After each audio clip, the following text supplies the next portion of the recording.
It's an NRL news update. Subscribe to SEN League on YouTube and the SEN podcast on Spotify and Apple Podcasts. All righty. Now, this says huge news on the Bulldogs.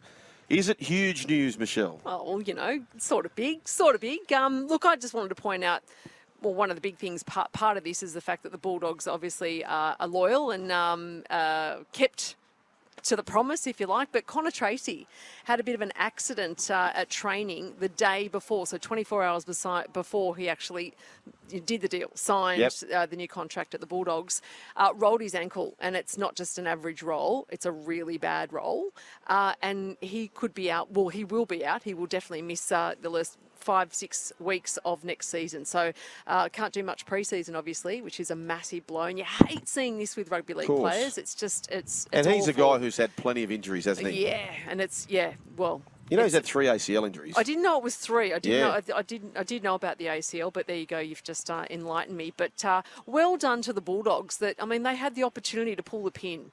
They knew about this. They were informed. But Kao, a man of his word, and obviously Phil Gould over there have thought, no, and they've let it happen. He's now started his rehab there. Not the ideal way to do a pre-season, but we obviously wish Connor Tracey all the best, because there's just nothing worse. No. Especially going to a new club, trying to impress, trying to win your position. I'll share you one of my most favourite rugby league stories when it comes to being rock solid in a similar fashion to what you've shared. My brother, Tony, was making his debut at Shark Park. He was 18, playing for the Sharks, and at that time he had 8 clubs chasing him. And so the Sharks are clearly thinking we better play him in first grade to see if he's actually ready for it. So he gets on the field, and his very first sort of involvement, 4 minutes into the game, it's the last play for the Sharks, and he can see this red stripe of the 40, and the 40-20 had just come in. So he's looking at that 40-20, and time sort of stopped in his mind. To the left of him is the incumbent Australian halfback, Brett Kamali, who's screaming for the ball. And sort of Tony goes, I reckon I can kick a 40-20 to start my career. And he's a bit slow out of the gates, goes to the right-hand side away from Noddy, just puts everything into kicking this 40-20 to start his NRL career. All these 8 clubs watching the game. Steve Price, the Queensland and Warriors forward, he used to have that style where he'd charge at the knees. It actually changed the rule. It actually changed the rule on the back of this. Do remember that. So he's driven straight into my brother's knee, and his foot has kept coming up equal to the knee. And it was one of the most awful that YouTube kept taking it down. Sometimes you can YouTube Tony Kane knee injury, and other times you can take it down. Matt Truval, who's a gun photographer, he got the photo. It was a shocking incident. So the long story is that all of these clubs, because he was told he may never play it again, it was so bad, they all deserted him. And Nathan Brown had done a handshake deal with him and said, mate, I promise you, we've been a bit slow to get to the party, but we're going to sign you a handshake deal, 2 years worth this, which was mega money back at the time. So all these clubs desert him, and he assumes the dream's over, not going to play again. Well, in hospital, guess who turns up with a contract, knowing full well he probably won't play? And Nathan Brown was under the pump at the time with the Dragons. Gives him the contract. Didn't give him a slap in the face? No, didn't give him the slap in the face.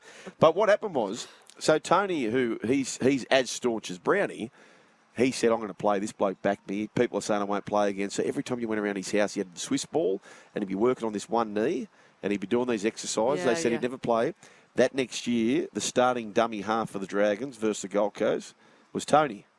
But that year, it was like bone on bone, and he tried his absolute arse off. And at the end of it, he had a massive contract for an 18-year-old. He walked into Brownie's office, who was under the pump, and he said, Brownie, I've given you my all for 12 months. I know you've done the right thing by me, and I appreciate that.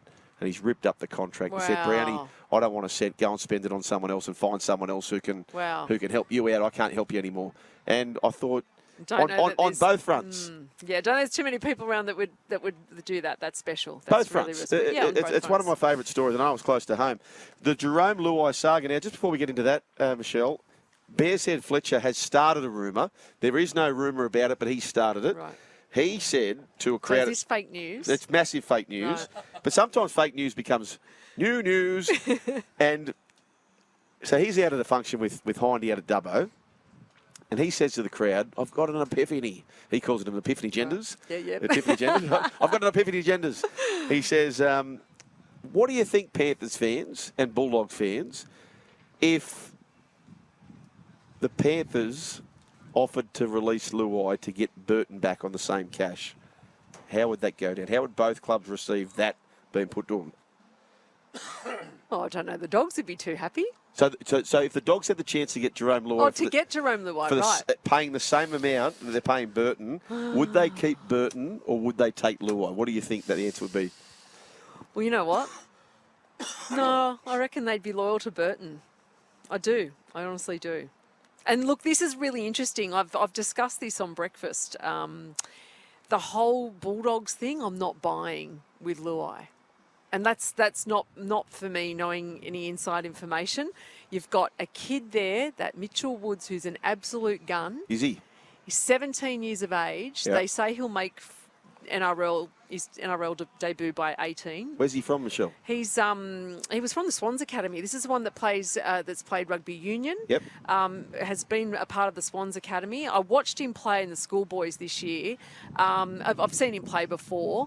He is an absolute freak of nature, and I'm very careful with that sort of stuff because we all see these young kids coming through and, never hear of them again. You're always going to hear of Woods. He's a brilliant player.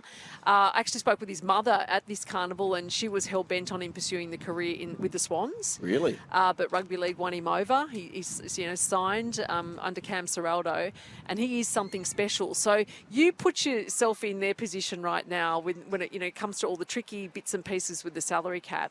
In 2 years' time or a year and a half's time, where they've got to upgrade him and be paying him big dollars, this kid, they're going to be stuck with him and Jarome Luai. It won't make any sense. So the short-term pain to get through this next year or so, without a Luai on the big bucks, I think that's more the sensible That's the play. chess game, isn't it? That's it's the game the of long chess. game, and it's the Gus Gould game. Yep, and I like that game. I like that game, and this is...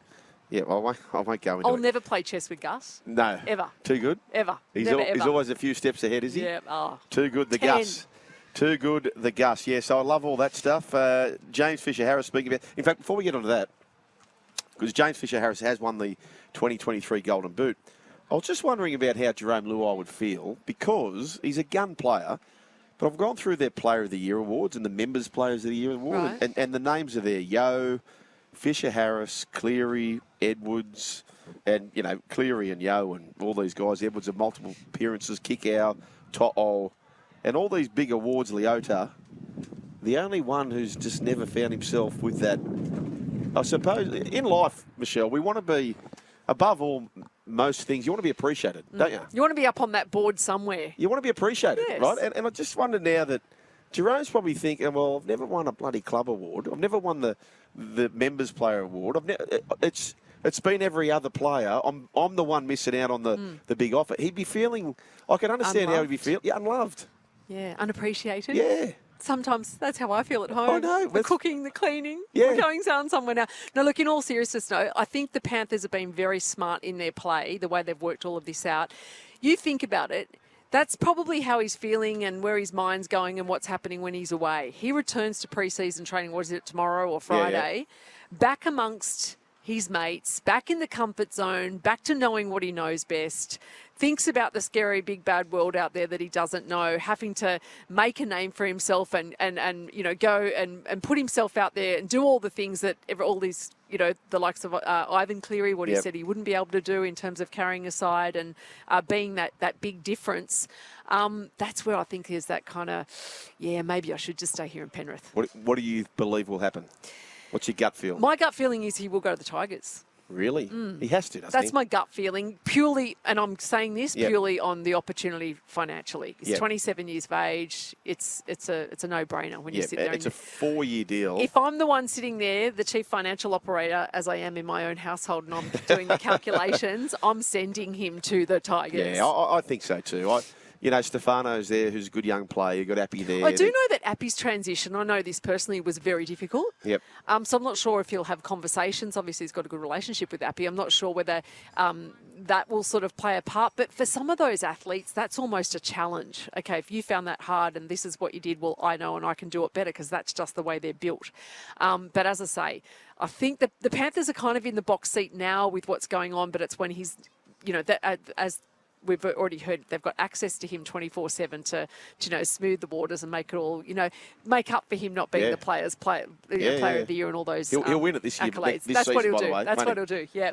But I just feel like that that money thing. The fact that the band's not back together anymore, it's split up. You've got Spencer going to the Roosters. I just feel like he'll be at the West Tigers. Okay, are they going to get their Just fourth? a gut feeling. No, I totally concur with that. I can absolutely see that happening. Yeah, Absolutely. I get a bit nervous about people saying, but Michelle said, you said this was going to happen. This is purely my opinion. It's a gut feeling. I have nothing in concrete. It's just where I feel he'll end up. Yeah, I totally agree Unlike with that. PNG being the next team in the competition, I stand by that. You do, that it will happen? Absolutely, it's going to happen. I think that'll Went happen with as well. it weeks ago. James Fisher-Harris named the 2023 Golden Boot. And, look, Brandy and Vossi were talking about, and I totally agree with them, around the award itself. And Brandy made a comment that why don't we just have the International Player of the Year and then have the Golden Boot Boots for the absolute cream of the crop, best player of the year. Yeah. And I'm 100% in that camp. I kind of agree with that. In saying all that, James Fisher-Harris. Freak of nature, and has been for a long time. Yeah, what a season he's had. So he's ticked a lot of the boxes. They've won the Pacific Championships. He's won the Panthers. But you say, what a season. The consistency in that bloke, year in, year out, not week in, week out. No. He's been solid for the Panthers, that little quiet achiever. Yep. And look, I have to say, never used to say a word. Now you're starting to get good conversation out of him as well. Because I say to the boys, does he actually even communicate on the field? Yep. Yeah, no, he's a great story. Very, very focused. Funny bloke. Yeah. Got a bit of a funny personality, but yeah, just his consistency is what does it for me. That's a pure athlete. Did I tell you? So during the New Zealand camp, he's quite a leader. He leads by actions, and it's probably 7 o'clock over there in New Zealand, staying in the hotel, and they're on the team app. And apparently Fisher-Harris has texted the whole team, "Hey boys, bring your pillows, pad of paper, and a pen. Come down to wherever this room is, and we're going to watch a movie together." Okay. What is it? Remember Love the Titans? No Tour. Is it? It could be anything. You're like, yeah, that's right. So they get down there, and I think it's called Chasing Perfection or something like that. The listeners will let us know because the New Zealand audience have joined us as well. But it's a story about Richie McCaw. Oh, right. And he got them to watch that.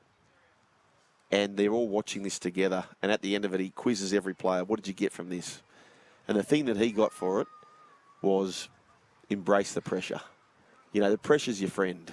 Yep. Embrace that pressure, which will be coming ahead of this final for Australia. Yeah, right. And what a leader. Well, you know what? A lot of that stuff's been done out at Penrith as well. The boys have done a lot of that stuff where they're on the field, they've made a mistake at a costly time, and that ability to be able to, as you say, deal with that pressure, drop it, move on, carry on. They've done so much work in that mental space. We went through a big period in the game where we're all doing yoga and we're doing, all mental sort of, stuff, all with the mind. The Panthers were way ahead of their game with that sort of stuff, probably about 3 years ago, where they were doing, the boys actually didn't have, articulate what it was, but it was, you drop the ball, you pick up, you literally, it's like you're ripping up the piece of paper and you're moving on, and you're doing that in split seconds. And that's how they got their confidence to continue. And we'd still see players rip into it, and I don't think you'll ever not see that, just purely because of the ball being on the line and the pressure and what's ultimately at stake.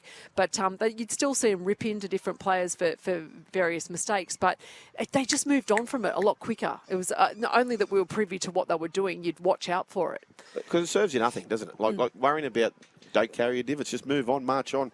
So well done to James Fisher-Harris, named the 2023 Golden Boot. It's been a huge week for the Kiwis prop. He won his third NRL premiership. I mentioned he led the Kiwis to the Pacific Championship title. Golden Boot winner. He did miss out on the Dally M team behind Payne Haas and Aden Fanua-Blake, but a clean sweep for the Kiwis. And congratulations to Titans lock Georgia Hale taking the Women's Award, of which they won as well. They ambushed Australia as well. So Georgia Hale takes that out. Congratulations to you, Georgia. Big news coming out of the Titans. David Fifita is in doubt for the start of the 2024 season, as is Connor Tracey. Surgery too. Yeah, that's as you serious. mentioned, pec surgery, an injury there at training. So not forgetting this time last year, I was really bullish. And I actually think this injury that I'm about to say costs Holbrook his job, who I think's a gun coach. He'll resurface. He's too good not to. Decent bloke too. Very decent bloke. But they lost Beau Fermor Oh, okay. last year. At this time last year, they lost him for the ACL injury for the year. To have Fifita on one side, and Fermor was going better than Fifita 12 months ago. So we'll keep an eye on how that all plays out. But subscribe to the SEN podcast. You can do that at Apple and Spotify for all your off-season news and interviews. So look out for the SEN podcast is the way to do that. 1300 01 1170. Text 0457 736 736. Don't they love a text? Well, there's a Tim here, and you work with Sammy Williams. Sammy Williams, yep. Good Talking bloke. about great Another legendary families. bloke. Good family. Great solid family. families. Yep. So Mark's a dad, right? Mm-hmm. Mark's a dad. And his 3 sons, Sam, not Samuel, Right. Tom, not Thomas, Right. and Tim, not Timothy, right? His Yeah, kids yeah. are Sam, Tom, and Tim. Tim, yep. 3 letters, Yep. 1 syllable, and they've got no middle names. Oh, I didn't know that. Oh, they're not mucking around with any of that. No, Mark just said, Sam, Tom, Tim, no middle names, let's go. That's what the Williams boys are, and they are absolute soul of the earth. 11 out of 10 blokes, that's for sure. 1300 01 1170 or text 0457 736 736. It is the run home with Joel and the Bish today, and we're here thanks to Hyundai. The Hyundai 2023 SUV sale is on now.